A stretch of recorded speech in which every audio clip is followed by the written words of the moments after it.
So this morning, allow me to rant about something. You probably don't suffer this delusion, but evidently so many people around us seem to. And that is this celebrity idolization. Just because somebody can successfully shoot a ball through a hoop, we expect them to be successful at business decisions and have upstanding ethics. Because somebody can throw a football well, we expect them to be wise about crypto investments and have informed and nuanced political views. Of course, views that match your own.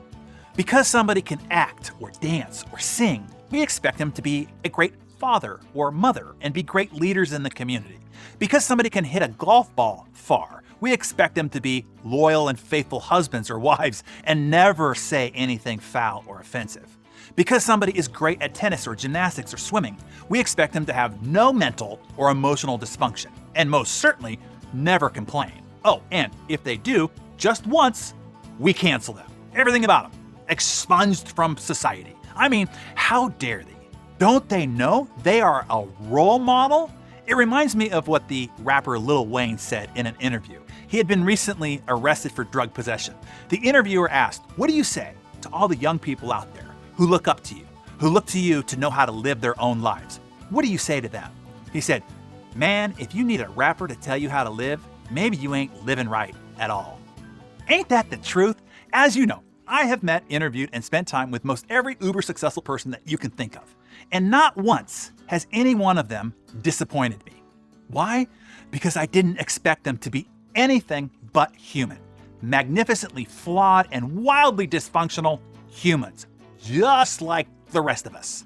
If I'm interviewing a respected and admired business leader and I find out that he or she is a terrible parent or a crappy friend, what I do is learn all I can about how they do business and don't take any advice from them on parenting or friendship.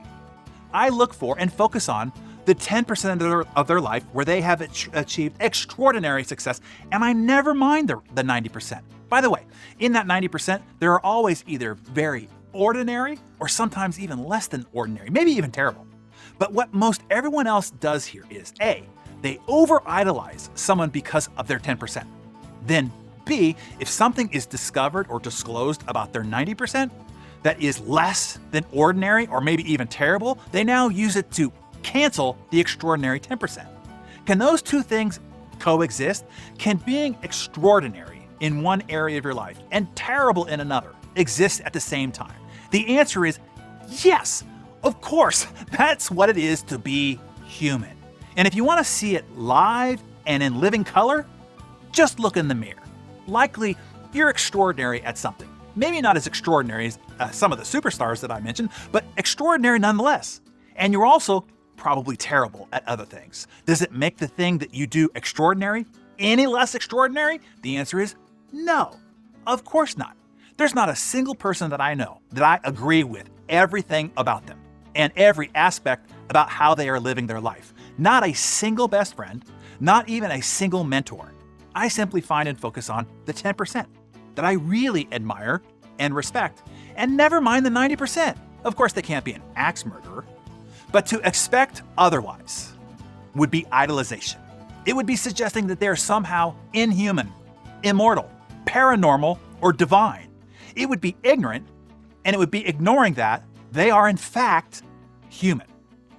So I have 3 points of advice for you here this morning. Number 1, don't idolize anyone. You can appreciate, you can be inspired by, you can learn from somebody's 10% in that one area where they are extraordinary for sure. But number 2, don't expect them to be anything more than human in the other 90% of their life. They are a monkey, just like you and me, trying to figure out how to navigate and make it in this crazy world. Expect them to be wonderfully imperfect and to screw up here and there, just like you and I do. And number 3, outside that 10%, don't take any advice from them. They shouldn't tell you what car dealerships to go to, what restaurants to try, what shoes to buy, what perfume to wear, what handbags to carry, what vodka, tequila, bottled water, or sodas to drink, or what insurance carriers to use. And they most certainly shouldn't be informing you about how to be a parent, how to be a friend, or how to be a spouse. And for crying out loud, they most certainly shouldn't inform your religious, your vaccination, or your political beliefs either. As Lil Wayne said, don't let a rapper or an athlete or a model or an actor or entertainer tell you how to live, or you won't be living right at all. Hey there, we often get asked, why do the Darren Dailies expire? And can you please just share the video with me? I missed it. It has been a while since I explained this, so I thought I would answer all your questions right here on Darren Daily. All of our Darren Daily messages expire after 72 hours after being delivered. Here's why. Darren Daily is a practice, a morning ritual to help you jumpstart your day.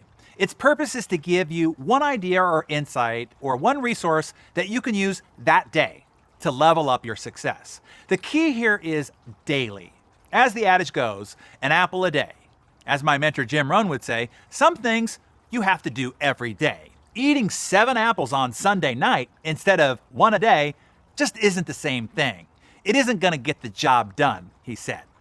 5 days a week, 260 times a year, the compound effect of these small, consistent daily improvements will transform your life if you take action daily. So be sure you don't miss out. Each morning, grab your coffee, tea, or smoothie and meet me right here, and I will have your proverbial apple a day waiting for you. Together we can help you become better every day.